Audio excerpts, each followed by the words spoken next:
ये कहानी सच्ची तो है ही, लेकिन उसके साथ साथ बहुत ही डरावनी और मिस्टीरियस भी है, जिसको आज तक कोई भी सॉल्व नहीं कर सका। तो आप इसे ध्यान से सुनना, हर एक की एलिमेंट को ध्यान में रखना, शायद से आप इसको सॉल्व कर लें। क्या होगा अगर आप रास्ते में किसी को लिफ्ट देते हो, ये सोचकर कि वो इंसान मुसीबत में होगा और उसे मदद की ज़रूरत है, लेकिन वो असल में इंसान हो ही ना, इस दुनिया का ना हो, बल्कि एक आत्मा हो, भूत हो। ऐसा ही कुछ बेहद डरावना हुआ था सूरज के साथ, जो कि मैं आपको इस कहानी में बताने वाली हूँ। ये कहानी है सूरज की, जो बिल्कुल चिल टाइप का लड़का था और इन सब में यकीन नहीं करता था, लेकिन उसके साथ जो हुआ उसने उसकी ज़िंदगी ही बदल कर रख दी, but in a bad way. तो चलिए इस कहानी को सूरज के पॉइंट ऑफ व्यू से सुनते हैं। ये बात 1996 की है, 17 नवंबर की, जब मैं 21 साल का था। मैं अपने दादाजी के घर हरने जा रहा था, जो कि कोंकण क्षेत्र में है। मैंने मुंबई से दोपहर को देर से निकलना शुरू किया था और रास्ते में पंचर हो गया, जिससे मेरा रास्ते में थोड़ी सी देरी हो गई। हरने कोंकण का एक प्रसिद्ध समुद्र किनारे वाला गांव है। वहां जाने के दो रास्ते हैं, एक खेड़ा पोली होकर जाता है, जहां आप NH3 से भराड़ा नाका तक जाते हैं, और दूसरा गोरेगांव, अम्बेत, मंडागढ़, कैलसी, अंजरेले होकर जाता है, और फिर गोरेगांव के बाद भीतरी रास्ता आता है। यह रात के समय काफ़ी ज़्यादा सुनसान और अकेला रास्ता है, और चूँकि मैं लेट हो गया था तो मैंने इसी रास्ते को चूज़ किया। रात के लगभग 11:30 बज चुके थे जब मैं मंडागढ़ के बाहरी क्षेत्र में कैलसी के रास्ते पर था। मैंने देखा कि एक लड़की मेरी कार की तरफ हाथ हिला रही थी। सड़क के राइट साइड एक छोटी पहाड़ी थी और कुछ दूरी पर एक घर था, जहाँ से शायद वह लड़की आई थी।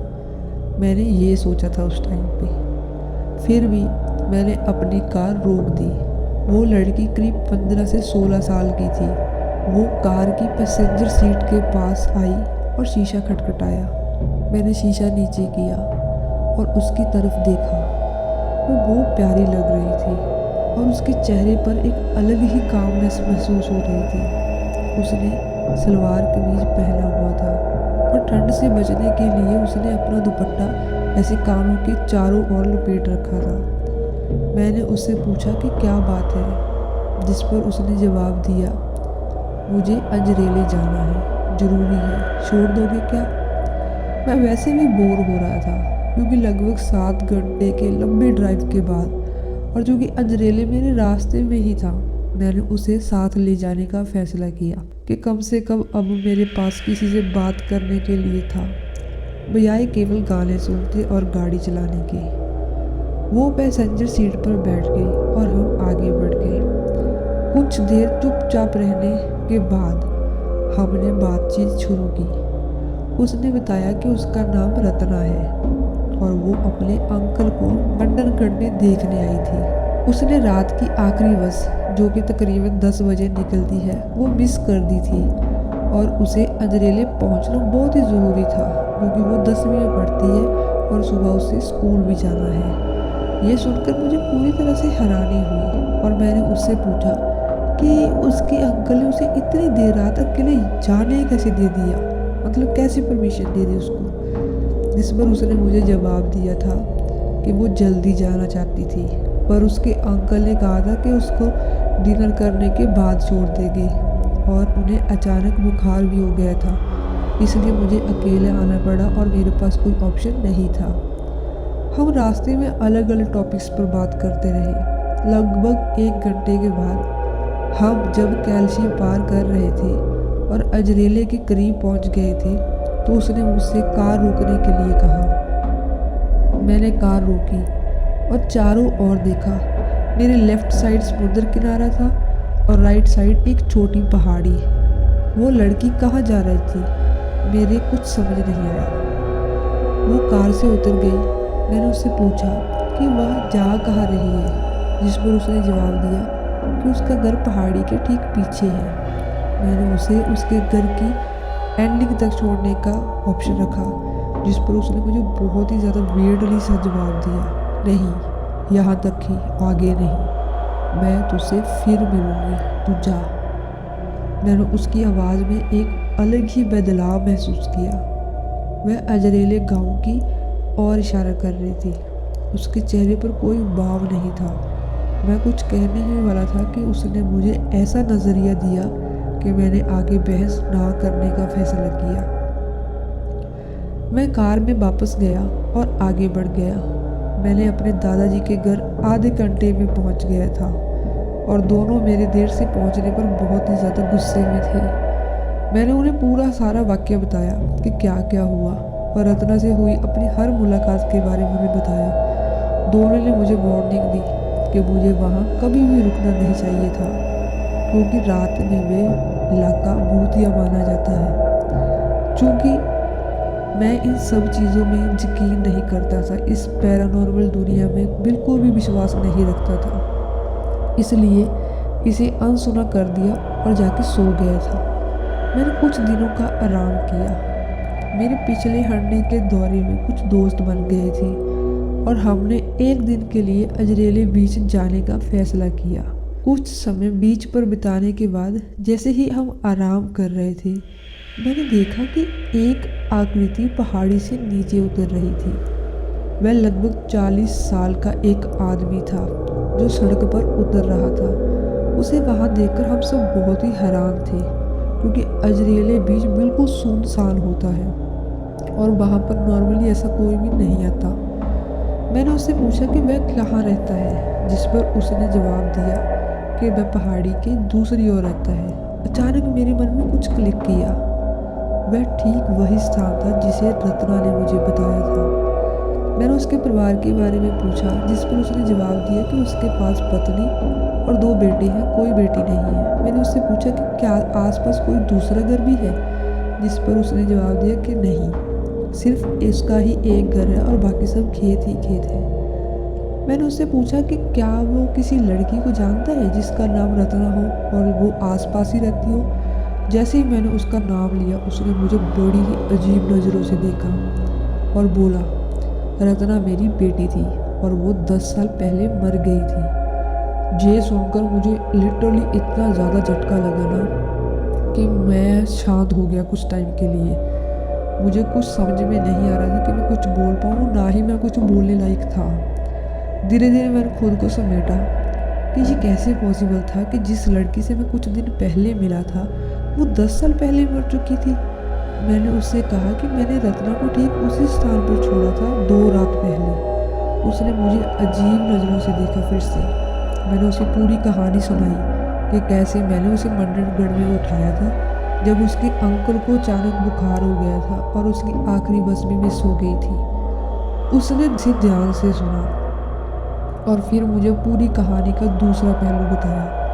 रत्ना रियलिटी में भी उसी रात मंडनगढ़ से आ रही थी जब उसकी डेथ हुई थी। उसका भाई मंडनगढ़ में था जो बीमार हो गया था और रत्ना ने एक कार से लिफ्ट ली थी जब उसकी बस छूट गई थी। उसी स्थान पर कार का एक्सीडेंट हो गया था, क्योंकि ड्राइवर जो था वो थका हुआ था शायद और गाड़ी चलाते समय सो गया था। ड्राइवर तो कई चोटों के साथ बच गया था, लेकिन रत्ना की मौके पर ही मौत हो गई थी। लेकिन मैं अब भी श्योर नहीं था और मैं सोच रहा था कि शायद पॉसिबल है कि जिस लड़की की बात कर रहा था वह एक अलग लड़की हो जिसका भी नाम रत्ना हो सकता है। मैं उसके साथ पहाड़ी की दूसरी ओर उसके घर तक गया। जैसे ही मैंने उसके घर में कदम रखा, मैंने दीवार पर एक लड़की की फ़ोटो देखी जिसके चारों ओर माला लटकी हुई थी। इसमें कोई शक नहीं था कि वो लड़की बिल्कुल रत्ना की जैसी लग रही थी जिसे मैं कुछ दिन पहले मिला था। वो किसान की बेटी थी जो 10 साल पहले मर चुकी थी। जैसे ही मैं वहाँ खड़ा था, अचानक एक थॉट मेरे मन में आया, अगर मैंने उसके घर तक चलने की ज़िद की होती तो क्या होता, उस पर उसका रिएक्शन क्या होता। मैं उसे 17 नवंबर को मिला था और मेरी तसल्ली के लिए उसके भाई ने कहा कि यही वह दिन था जब 10 साल पहले उसकी डेथ हुई थी। लिटरली ये सब सुनकर मेरे रोंगटे खड़े हो गए थे। मैंने परिवार से सावधानी से पूछा कि क्या किसी ने कभी उसके आसपास उसकी प्रेजेंस फील की थी, या अगर किसी ने पिछले 10 सालों में उसे कभी देखा हो। तो सबने मना किया। मैंने अपने स्टे के टाइम अजरेले और हरणे गांव में और कैल्शी में कुछ पूछताछ की कि क्या किसी ने मंडनगढ़ से किसी लड़की को लिफ्ट दी थी। मुझे ऐसा एक भी इंसान नहीं मिला जिसने उसे कभी देखा हो। फिर मेरी छुट्टियां ख़त्म होने के बाद मैं उसी रास्ते से वापस घर लौट आया।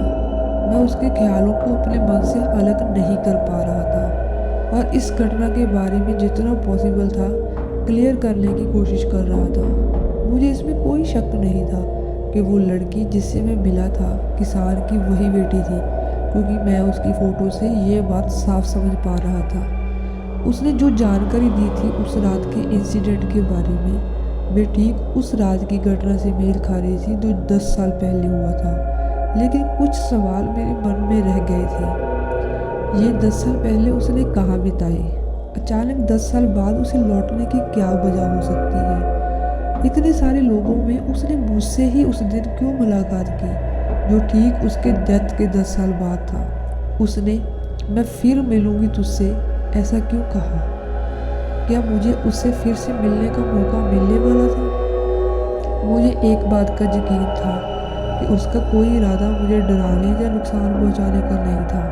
अगर उसका ऐसा कोई इरादा होता तो मेरे साथ वो कुछ भी कर सकती थी, क्योंकि उसके पास पूरा 1 घंटे का मौका था।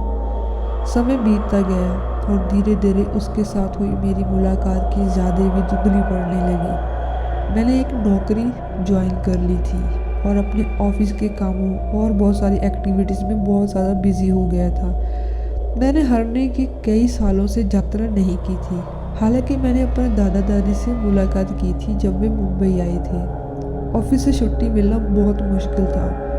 मैंने इस बार 1 हफ्ते की छुट्टी लेने का प्रबंध कर लिया था और हरने की यात्रा करने का मन बना लिया। जैसे ही मैंने हरने की यात्रा का सोचा, रत्ना की यादें एक बार फिर ताज़ा हो गई। क्या इस बार मुझे उससे फिर मिलना होगा? क्या होगा अगर मैं उससे फिर मिलूं? मैं उससे क्या पूछूं?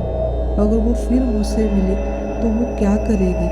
मुझे अब डर नहीं था, बल्कि मैं उस मुलाकात का वेट कर रहा था। मैंने मुंबई से देर से निकलना था ताकि मंडनगढ़ पहुंचते पहुंचते रात के लगभग 11 बज जाए। लेकिन इस बार उसकी कोई निशानी नहीं थी।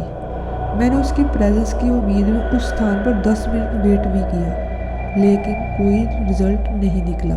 ये सोचकर कि वो शायद एक कोइंसिडेंट था, मैं आगे बढ़ गया। 1 और साल बीत गया और मुझे फिर से हरने की यात्रा करने का मौका मिला, जब मेरे दादाजी ने अपने घर पर सभी फैमिली मेम्बर्स के लिए गेट टुगेदर का अरेंजमेंट किया था। मेरे पेरेंट्स पहले ही निकल गए थे और मुझे कुछ दिन बाद वहाँ पे अटेंड करना था। एक बार फिर मैं हरने के रास्ते पर था, इस बार दिन में थोड़ा देरी से निकलते हुए। डेली रूटीन में बिजी होने के कारण अब रत्ना के थॉट्स मेरे मन से लगभग मिट चुके थे। मैंने NH3 से टोल फाटा छोड़ा और मंडनगढ़ पहुंचा लगभग 11:30 बजे। और जैसे ही मैं उस स्थान पर पहुंचा जहां से मैंने उसे लगभग 3 साल पहले उठाया था, मैंने उसे फिर से देखा। लिटरली मैंने उसे फिर से देखा। इस बार वह मुझे रुकने के लिए इशारा नहीं कर रही थी, बल्कि मेरी वहाँ पर वेट कर रही थी कि मैं खुद रुकूं। जैसे ही वो मेरी कार के पास आई, मैंने अपनी घड़ी और उस डेट को देखा, 17 नवंबर। उसने बड़ी शांति से कार का डोर खोला और बिना एक शब्द कहे अंदर बैठ गई।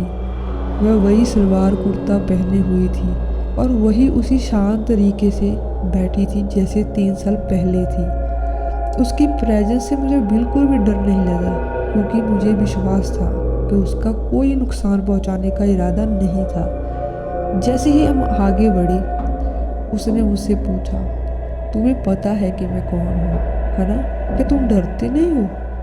मैंने उससे कहा कि मुझे उसके बारे में जानकर शौक तो लगा था, लेकिन डर नहीं लगा, क्योंकि मुझे पता था कि उसका मुझे नुकसान पहुंचाने का कोई भी इरादा नहीं है। उसने समझदारी से सिर हिलाया, लेकिन मुझे वार्निंग भी दी कि हर कोई उसके जैसा नहीं होता और कुछ तो बहुत ही खतरनाक होते हैं। तो ध्यान रखना। लेकिन मेरे मन में ढेरों सारे सवाल थे। उसके साथ पहली मुलाकात के बाद मैंने उसकी प्रालौकिक दुनिया में गहरी रुचि ले ली थी और इस टॉपिक में बहुत सारी किताबें पढ़ी थी, रिसर्च की थी। और अब मेरे पास एक प्रालौकिक आत्मा ठीक मेरे बगल में बैठी थी। यह अपने बात में एक बहुत ही अजीब बात थी। मैंने एक के बाद एक सवाल पूछना शुरू किया। उसने मेरे सारे ही सवालों का जवाब पूरी डिटेल में दिया। उसने जो जानकारी दी वो इतनी ज़्यादा गहरी थी कि मैं इसे यहाँ फुली डिस्क्राइब नहीं कर सकता। मैंने इस टॉपिक पर जो कुछ भी पढ़ा था उसकी क्लैरिफिकेशन उसने कर दी। उसने मुझे बताया कि डेथ के समय और उसके तुरंत बाद क्या होता है। उसने इवन के मुझे बताया कि दूसरी दुनिया में क्या कुछ होता है। मैंने उससे पूछा कि उसकी मौत के बाद और हमारी पहली मुलाकात से पहले वो कहाँ थी, जिसके जवाब में उसने मुझे बताया कि वो भूगोल लोक में सूक्ष्म शरीर जो कि एक छोटे आकार का जो पतले हवा से बना है उसमें थी। उसने मुझे ये 10 साल बाद बताने के लिए क्यों चुना। इस पर उसने जवाब दिया कि ये इसलिए था क्योंकि मैं वह पहला इंसान था जिसके साथ वो सब कॉन्शियस लेवल पर बात कर सकती थी। हमारे बीच कुछ और रिलेशन था लेकिन उसने इसे डिस्क्लोज़ नहीं किया था। शायद उसने पॉसिबल ही नहीं समझा और उनके लिए ये पॉसिबल भी नहीं होता कि वो हर एक टॉपिक पर हमारे साथ बात कर सके, हमें सब कुछ बता सके। मुझे पिछले साल हर नई जाते समय वहाँ क्यों नहीं दिखी। वह उस रात मानव रूप में नहीं आ सकी, हालांकि वह मुझे देख पा रही थी। वो इस स्थिति में कितने समय तक रहेगी और कब तक दिखाई देगी। उसने कहा कि उसको इसी तरह कुछ और साल रहना होगा और क्योंकि वो एक दुर्घटना में मर गई थी उसे उन बची हुई वर्षों को बिताना था इससे पहले कि वो अगले लोक में जाए जो कि स्वर्ग लोक होगा जब भूत लोक होगा मैं फिर से जन्म लेगी। मैंने उससे पूछा कि यह समय कितना होगा तो उसने कहा कि उसे इसका ठीक ठाक पता नहीं है। फिर मैंने पूछा क्या होगा अगर मैं उसे कभी या कहीं और मिलना चाहूँ। फिर उसने कहा कि उसे स्थान की कोई सीमा नहीं है लेकिन वो मुझसे बार बार नहीं मिल सकती क्योंकि यह एक ऐसी आइडेंटिटी के लिए मतलब संभव नहीं होता, पॉसिबल ही नहीं होता कि वो बार बार किसी इंसान को मिल सके। हम उस स्थान पर पहुँचे जहाँ उसका डेथ हुआ था और उसने मुझे ये बात बताई कि कैसे हुआ था। वह तुरंत मर गई थी। हम थोड़ी देर तक बातचीत करते रहे। कुछ समय बाद उसने कहा कि अब उसे जाना है। मैंने उससे पूछा क्या तुम मुझसे फिर मिलोगी। उसने कहा कि वह मुझे कभी भी मिल सकती है जैसा कि उसने पहले कहा था। मैं अपनी कार में बैठा और आगे बढ़ गया और उस मुलाकात के लगभग 1 साल तक मेरी उससे दोबारा से कोई मुलाकात नहीं हुई थी और फिर हम भी अपने जो है डेली रूटीन्स में बिज़ी हो गए थे। मेरे जो पापा थे वो कहीं जॉब करते थे और उनका वहाँ से रिटायरमेंट हो गया था। तो उसके बाद हमने सोचा कि हम एक नया अपार्टमेंट ख़रीदते हैं और एक मतलब यही सोच लो कि हमने सोचा कि एक नया घर खरीद लेते हैं। तो उसके बारे में हमने जो प्रॉपर्टी डीलर था उससे बहुत सारी बातें की और मैंने बैंक से भी लोन के बारे में बहुत ज़्यादा पता करने लग गया था। तो मुझे मतलब इतना ज़्यादा मैं बिज़ी हो गया था कि मेरा पूरा दिन निकल जाता और बस रात को सोना होता था। लेकिन जो प्रॉपर्टी डीलर था और बैंक वाले थे वो इतना ज़्यादा मेरी तरफ ध्यान ही नहीं दे रहे थे, तो उनकी वजह से मैं बहुत थका रहता था। तो बड़ी ही ज़िद करने के बाद मेरा वो अपार्टमेंट जो हमने फ़ाइनल किया था वो फ़ाइनल हो चुका था और साइन करने ही बस बाकी थे। वो भी लोन के बारे में तो साइन हो चुके थे, बस उस प्रॉपर्टी डीलर के साथ जो है सुबह को मीटिंग करनी थी। तो क्या हुआ जब हम उस दिन सारा अपने लोन वगैरह का साइन करके आ गए और सुबह के लिए हमने निकलना था प्रॉपर्टी डीलर के पास जाने के लिए, तो मेरी आदत थी कि खाना वगैरह खाकर मैं छत पर टहलने के लिए निकल जाता था। तो वह वैसे ही बस 2-4 चक्कर लगा रहा था। जैसे कि मैं अपनी छत पर गया और मैं तकरीबन तीसरे से चौथा चक्कर लगा रहा था तो तभी मैंने देखा कि छत के दूसरे कोने में कोई खड़ा है। मुझे एकदम से बहुत ही शौक लगा, मैं डर गया था लिटरली कि वो कौन है। लेकिन जब मैंने पास जाकर देखा तो वो और कोई नहीं, रत्ना थी। उसे देखकर मुझे लिटरली बहुत खुशी हुई थी, मैं डरा नहीं। मुझे बहुत ज़्यादा रिलीफ मिला था कि अब वो इतने टाइम के बाद वापस आ गई है। लेकिन मैंने उससे पूछा कि अब वह कैसे आ गई, तो उसने मुझे और कुछ नहीं बोला। ना कुछ बोला ना कुछ और। बहुत ही ज़्यादा चिंताजनक आवाज़ में उसने मुझे बोला कि जिस अपार्टमेंट को लेने की तुम तैयारी कर रहे हो ना, उसको मत लो, तुम वहाँ मत जाना, क्योंकि वहाँ पे बहुत ही ज़्यादा खतरा है, वो तुम्हारे लिए सही जगह नहीं है। मुझे बड़ी ही मतलब हैरानी हुई कि इसको इसके बारे में कैसे पता। चलो फिर मैं समझ गया कि इसको तो कुछ भी पता हो सकता है, ये कहीं भी हो सकती है, वो एक आत्मा थी, एक हवा थी जो कहीं भी पहुँच सकती थी। तो मैंने उससे पूछा कि ऐसा क्यों? तो उसने और कुछ नहीं कहा, तो उसने बस इतना बोला कि उस जगह को मत लो, वो अपना रिजेक्ट कर दो। तो उसकी आवाज़ में बहुत ही ज़्यादा चिंता थी, तो मैंने उसको रिलीफ देने के लिए बोला कि हाँ ठीक है, मैं वहाँ नहीं जाऊँगा, मैं उस जो जगह है वो अपनी जो डील है उसको रद्द कर दूँगा। तो मैंने जो है अगली सुबह उसको रद्द कर दिया। ठीक है, मैंने प्रॉपर्टी डीलर को मना कर दिया कि मैं वो जगह नहीं लूँगा। और जब मैंने उसका बैकग्राउंड चेक किया, वहाँ को जो ओनर था ना, उसने उसी जगह पे आत्महत्या की हुई थी, और वो जगह एक हॉन्टेड जगह कहलाती थी, इसलिए रत्ना बिल्कुल सही थी। तो मुझे बड़ी ही खुशी हुई कि रत्ना को मेरी फ़िक्र है। तरह से मैंने वापस उसी दिन रात को जब वो आई थी मुझे ये सब बताने के लिए, मैंने उससे पूछा भी था कि अब वो मुझे कब मिलेगी, वापस से कब मिलेगी। तो उसने मुझे बताया कि वो अब मुझसे कभी नहीं मिल सकती, क्योंकि अब उसका टाइम हो चुका है कोई और जन्म लेने का। वो मुझे नहीं पता था कि क्या जन्म लेगी क्या नहीं, और उसने मुझे ये भी बोल दिया था कि अब वो कभी भी वापस से नहीं दिखेगी। मैंने शायद से आपको ये बताया होगा पहले या नहीं, लेकिन मैंने और मेरी वाइफ ने उसको 2005 में, सितंबर 2005 में हमारी शादी से पहले देखा था। मेरी वाइफ भी उससे मिल चुकी थी और हमें बहुत ही खुशी हुई थी। वो बहुत ही ज़्यादा हमारे लिए प्रोटेक्टिव थी। मुझे नहीं पता, लेकिन हमारा और उसका कुछ कनेक्शन था जो मुझे आज भी बहुत ही ज़्यादा कभी ना कभी सोच में डाल देता है कि ऐसा क्या कनेक्शन था मेरा रत्ना के साथ, जो वो मुझे ही दिखाई देती थी, वो मेरे लिए ही रहती थी।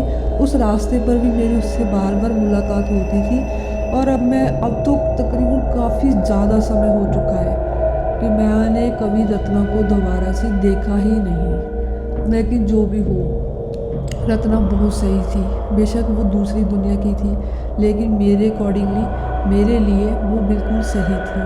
और कहीं ना कहीं मैं फील करता हूँ कि मेरा उसके साथ कोई एक बहुत ही अच्छा बॉन्ड रहा होगा, इस जन्म में या पिछले जन्म में, जिसकी वजह से वो मेरे लिए इतनी ज़्यादा केयरिंग थी। तो आपको ये कहानी कैसी लगी, इसको लाइक ज़रूर कीजिएगा, और हो सके तो शेयर करना। Do subscribe.